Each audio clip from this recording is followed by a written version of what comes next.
Merry-conceited Jests of George Peele, gentleman, sometimes a student in Oxford, wherein is showed the course of his life, how he lived, a man very well known in the city of London, and elsewhere.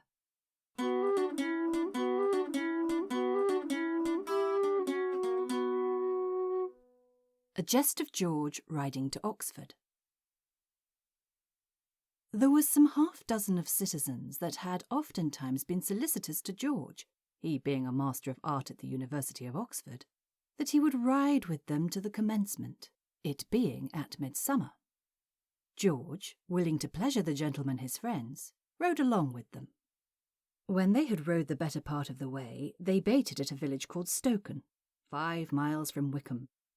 Good cheer was bespoken for dinner, and frolic was the company.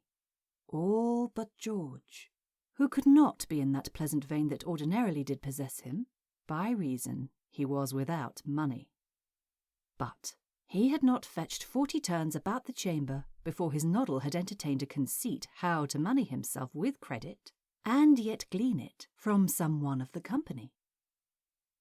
There was among them one excellent ass, a fellow that did nothing but frisk up and down the chamber, that his money might be heard chide in his pocket.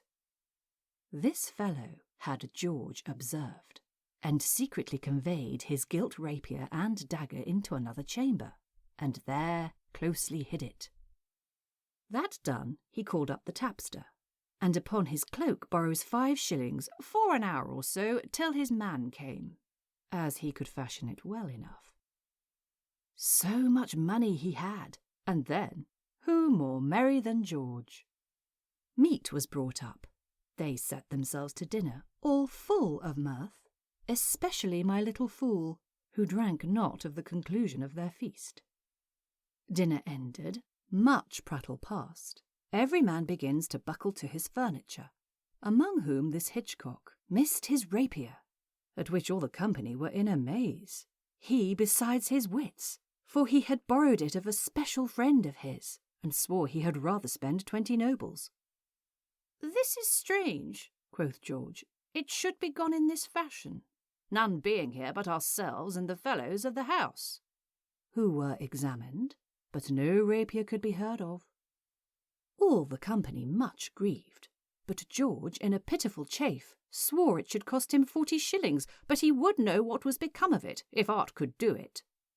And with that he caused the ostler to saddle his nag, for George would ride to a scholar, a friend of his, that had skill in such matters. "Oh, good Master Peele," quoth the fellow, "want no money, here is 40 shillings, see what you can do, and if you please I'll ride along with you." "Not so," quoth George, taking his 40 shillings. "I'll ride alone, and you be as merry as you can till my return." So George left them, and rode directly to Oxford. There he acquaints a friend of his with all the circumstance, who presently took horse, and rode along with him to laugh at the jest. When they came back, George tells them he had brought one of the rarest men in England, whom they with much compliment bid welcome.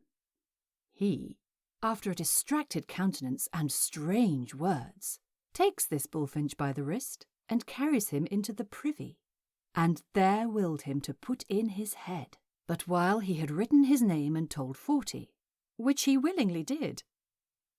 That done, the scholar asked him what he saw. "By my faith, sir, I smelt a villainous scent, but I saw nothing." "Then I have," quoth he, and with that directed him where his rapier was, saying, "It is just northeast, enclosed in wood, near the earth." For which they all made diligent search, till George, who had hid it under a settle, found it, to the comfort of the fellow, the joy of the company, and the eternal credit of his friend, who was entertained with wine and sugar. And George redeemed his cloak, rode merrily to Oxford, having coin in his pocket, where this loach spares not for any expense, for the good fortune he had in the happy finding of his rapier.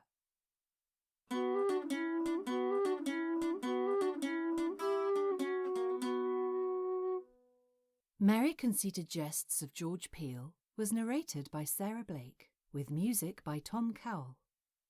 It was produced by Sounds Curious for Beyond Shakespeare.